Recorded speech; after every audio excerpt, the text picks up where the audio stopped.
9th June 2026 and a case in the Basso, was Supreme Court by 10 o'clock here. Now, you do Supreme Court no. Supreme Court about Massam. Young Penable move as a can and can't die. Baby, PRS, a cocoa will be a Baku, Nipana 1 year about 1 Sunday.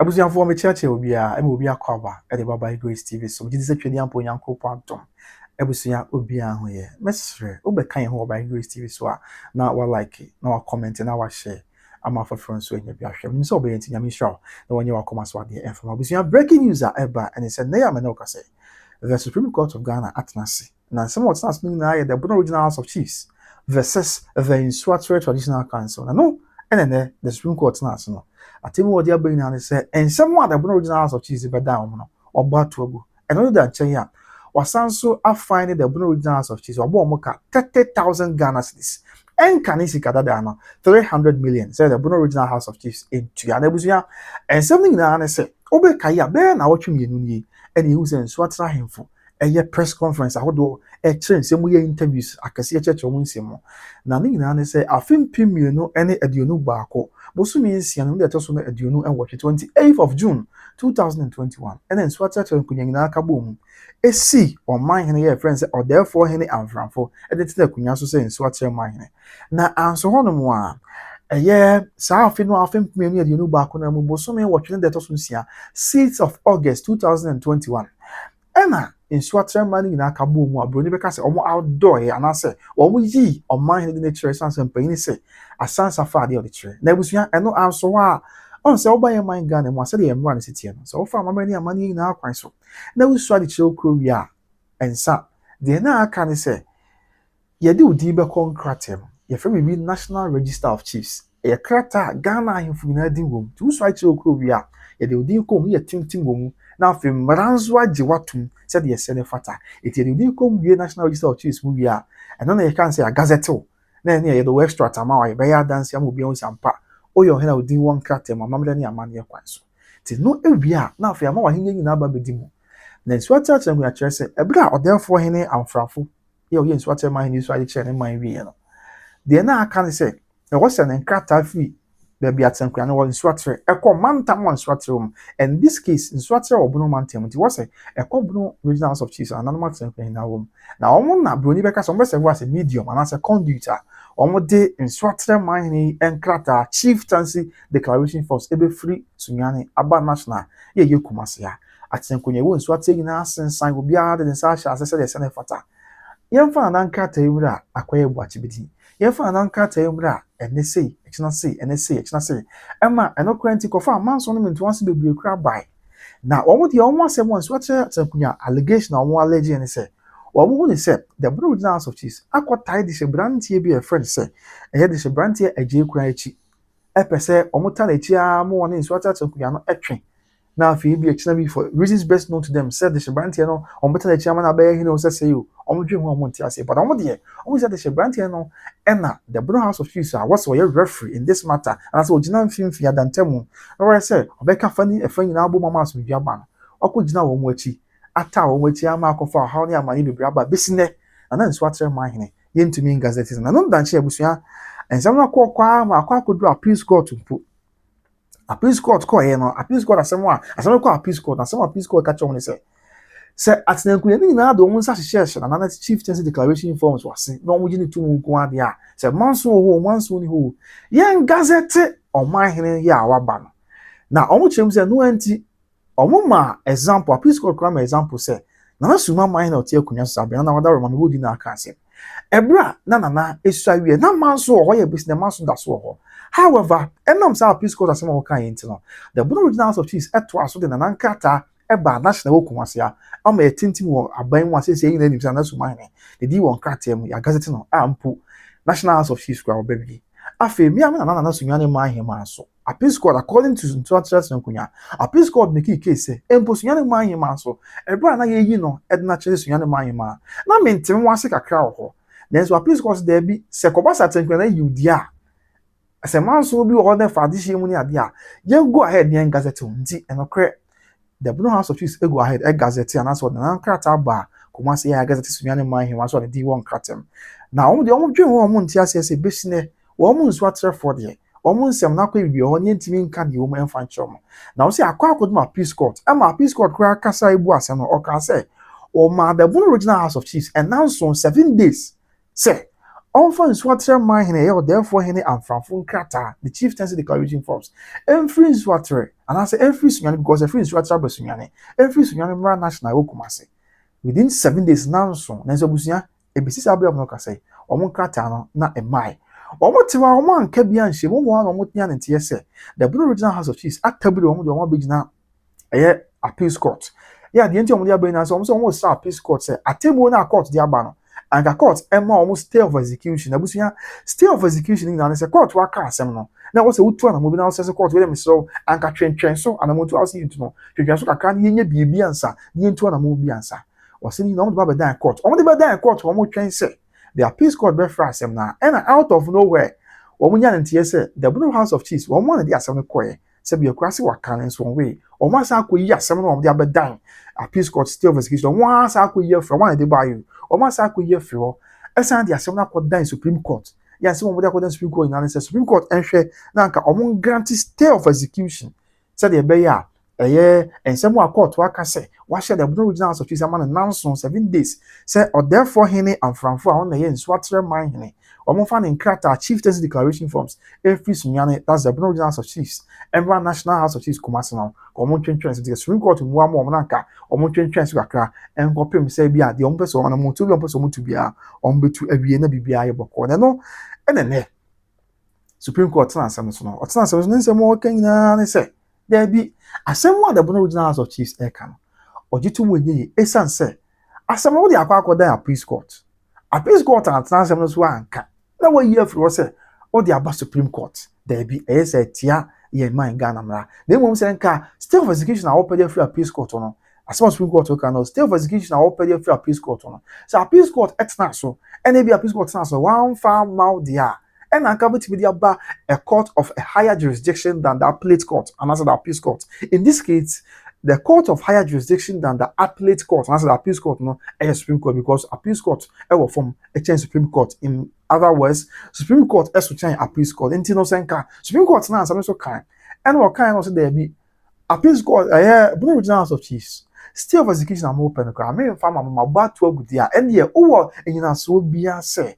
Over sign the assembly free on across Supreme Court, that's what come out. But the same way, appeals court and that's one can or file it, or else there be a better draw 70. Supreme Court there be a jitu winnie, and you boss some of their goods so there be. A word to a good affair, and you know, sign court neko to 30,000 Ghana cedis. Said the bear, I know your code where they are born, and I say, Taboy, they are born, said 30,000 Ghana cedis. You know, I was watching a fan somehow, yeah, I was that's the breaking news, if the Supreme Court, but the Supreme Court has a no. I know more Nsoatre adding some to Jayan court. The could tear be my buy, but your boss never said, I can be, I need in our so, yeah, they are some more. The BPR, I assume. You mean you are no media for a much, yeah. Madam was it. Namachiam area and so. None when said press conference, I hear, you know. Yama, we are saying, Ghana, Nipanina, say. A Bono Regional House of Chiefs, or my file Supreme Court case. And he say, Yamanepa, your Supreme Court on the bank, you say, Mamutimu Asemina. And Pap can master and say, because you omit the Supreme Court. And then, a 9th June 2026, and a case in the Basso, it was Supreme Court, by 10 o'clock here. Now, you do Supreme Court, no. Supreme Court, I bought my seminar. The Supreme Court will catch it say Court of Appeal and as I come file or my. But what file the Court of Appeal? Now I withdraw case from Court of Appeal and now what the Abba. Until we hear say what the Bauma. Now do the wasem no so man and can wasema. Over there the Abaya. Yet the Court of Appeal. Was uncle yesterday of execution no. That's a Court of Appeal and grant Yama. And I'll bet in the Supreme Court. And you want to move a case in court, appeals court.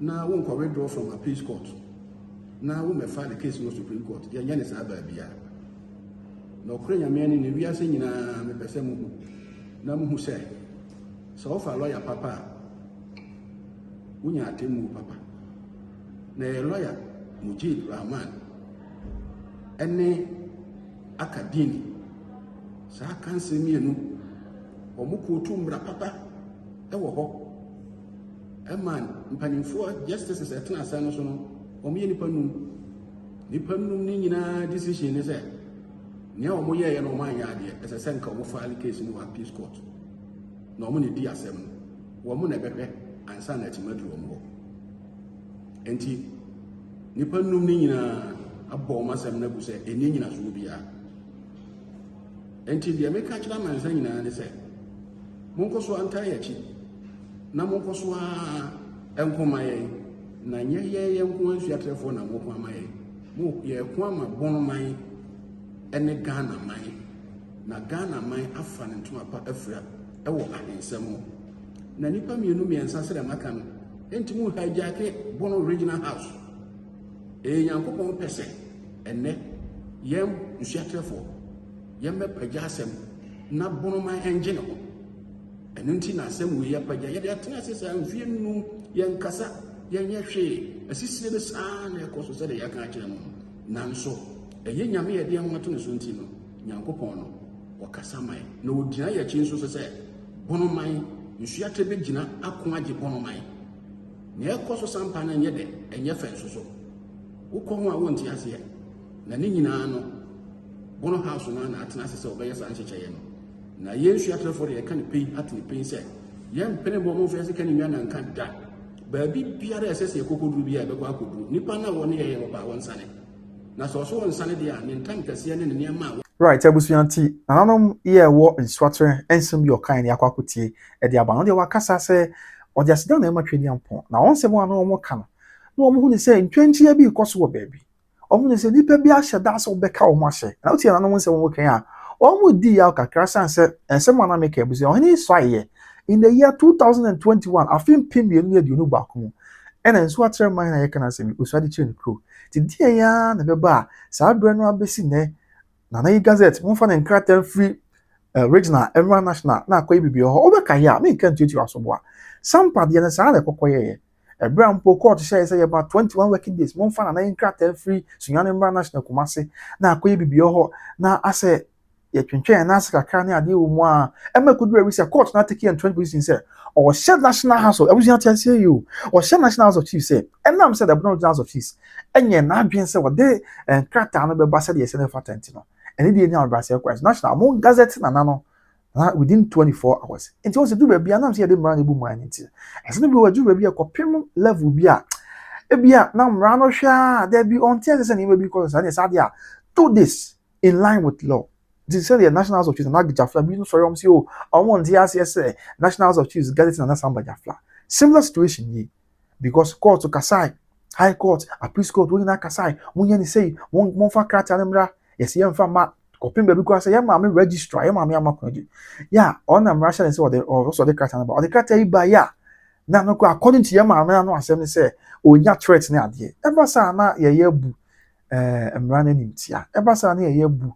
Amamre amani enimtia and said ye tie bia wo ye man Ghana mu an e mra ene amamre ne amani ye ena am ye nyina so anti ene wo so obi ntimi sori enkobu obi sabi obi ntimi sori enfa mra nko chen nyesa na kamra ne amamre bia ni man ni wa ko bi sori na ho de an akọ ne yonko so na ni sike kwa na akọje na akọ ne yonko so akọ pam na fu na dwon no atena se da bi but the mra ne de tire man no esa mra no na kasa edifa the chieftaincy declaration form so sa no na kasa edifa hinsem so be ye beboa amebia ayeboko nti se sia de the good news about says Sabre or therefore Hene and Franfo and some stay of execution at the Bono Regional House of Chiefs at the court and Supreme Court about Togo. And let's not forget, sir, the Supreme Court is the highest court of our land. It is Sabre as we wrote about Togo here.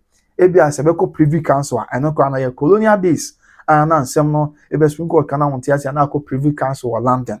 Enti yenimu ade ebeko so enti ebe stress nanom momwa na asodwem wa emra na mon gazette na otefo Hene am Franfo amamra ni amane kwan so na bibia anya boko san se maka bebre na otie na ye okasa ya ensa no bebre ho a Miss baby wiase aba bedru nei. Eni kwan se nka ye man Ghana ye haw ye ahensem Mr. Mika. Sa na madwenye me. Baby wiase akọ anim akodwi. Eni kwan se nka ye man Ghana ye haw ye ahensem so ohene bi otumi wa ha oda bi. Eni kwan it should be the least of our problems. Since ye wiase kọ anim ya wo se nka ye haw eye kwan ya ye befa so na obia benya aduane adi. Ekwan ye befa so na obia ansa bekwan na kwan ye befa so na ya de wa ya ate se wa ye man mu be free mu. Kwan ye befa so na suku adan ahodo ebe si na man for school sustainable development goals no be atimi atumpon but akoba say I mean issues like this twe kwetwa na ha adwempa issues like this twe kwetwa na emwa ema ye ntumpon ti we man so atrɛtrɛ nkoyin na atinkwa ya stress nyame na amwa na bibia anye bɔkɔ na bibia anye asodwe na bibia ahensɛm ntɔkwa obi a nyame na ama na homene so isan sɛ ofa ye man Ghana mu a bibia ntɔkwa abat do no aya na ya ahensɛm bɔkɔ de yɛnim sampa ya ahensɛm nkronkro ahodo aka na ahensɛm no bedu wrɛmu aso na ade ni da hɔ wan a wɔse yɛde no kora no to baabi a wɔse yɛde no kora to but e bia enipa bi parochial interest nti ne akrɔkrɔ nsɛm na ma bi no ma feel empowered na ɔmo yɛ ne ɔmo bi ɛnsɛ sɛ ɔmo ɔyɛ ɛne nyinaa ka na ama abɛdu baabi adu nti yɛbɔ nyame mpa yɛasrɛ sɛ nyame na amoa na ɔnkasa ɛma asomdwie mmra nyame na amoa na ɔnkasa ma pɛpɛpɛ yɛ mmra na yɛnte nsɛm ase yi na yɛman Ghana no entimi ɛmfa ntoma pɛmfra ɛnkɔ adum fra dum mu ɛnkɔ adum so congratulations to Defeäts amframfo ya ɔno ɛna yɛ ɔmanhene ya wɔ Nsoatre on this victory yɛsrɛ sɛ nyame na amoa na mmra ne yɛ adwuma na bibia anyɛ bɔkɔ ɛsiane sɛ yɛntie ni House of Chiefs no say a big House of Chiefs I buying the dim letting House of Chiefs. House of Chiefs you will be a japade, Mr. Remy Kamadama. House of Chiefs, Mr. Remy Kawan, you may be a japade. House of Chiefs, and yes, a beer. As some Casabia, National House of Chiefs will come as in tea. Young Kumasi for Becca's House of Chiefs, there be a dear, a your mind dear. In the same vein, the Brown House of Chiefs was Suyan Intino, and yes, you'll be intimate as Suyan for japade. Sasna, a beer, Tename and another by a president. And then to me, I say, House of Chiefs and bona fide property, be at the open or the baby. And I'm going to be another money to be with respect to the Bono House of Chiefs. I was saying in line with our laws, in line with our customs and traditions. And then you will be bona fide property. This year, TSS and the need any boom, my Ghana, Maria. Everbois, let be be I boko, Bebois, let be be I assume she. You say, Yamebois, Nasum Jabanti. I was going to be Pemma, but from being a besamba. They are Baba Somo said, Ghana, amamre any amane enso esiti amedin e de kwapana wosu mede ansa ojebre na ohwe me mu kai si eton fie e wa twema ya be efie ya eton yi e ye 4 bedroom house ba ko ye master bedroom and a 3 na kan e ye single room self contained so ohwe me na woni ji fie wo busu ani di na ba se kwan so ntempa tumi kai na ekoto efie no just a born da from the do unu ho de biara da ofiri so for line ekoba bi afie we atwema ya bi 10 minutes drive ntima di ni na okwa bi afie no kama na bibia FFF na bibia ya asomdwe e de ama sanso na busia sabre am na okase make come for better grades financial services e de ama Ghana for am America and Canada insurance company papa financial company papa de no a any better grades financial services sambe wa kontuma wo yadwuma na wo bre pisika na wo sie sika ho benya so benya insurance company papa wadaroma na do ho abata na sie sika na kina bi okwa ho yeye mu ahwanchewa no ntina better grades abase wo no mu sie sika wo ye intermediary financial group wo be insurance company papa na abata na wo no mu sie sika na akọ pension na kwaba se wo sika ma bibia ha okọ pension na sika wo betam sika boom di amount sika boom betam di amount tax free e bra no mu sie sika na so how na man ye bi ba na nti wontimi nya adwuma bi mabusua nyame ma ne da sum na so nyama ne mpare ma ne haw ombehwe wa akopim so be nyame dia na ma hwe ma ne so akopim so ma ebe wi esi apon na se college umpe we na dia na pe better grace financial services omo and I make count for the amount no muntu na ma na di hina ni mo na ensi o yi se de se the fatam de de kwabna wisu bepremi behia nyame count asomdwe and yes ready amaye man Ghana be bia bepremi behia nyame count makra baba your perfume near my degree home my own yisha na ne ya nije wo mu ne say perfumes na ebo show ha no sa wo ba ne wani ji hu bia ye ho tester na wo ye showcase so wa he Shum ye bia no bi ti ai ye ka tester na chere say nya sa na aba beto no unim de we a next na aha package na ba wo hwe ti we amber glue we wo ho ti wo hwe be fili ahwe ya ma unia na wo hwe na se wani je ho a na wafa ti ye niema ne de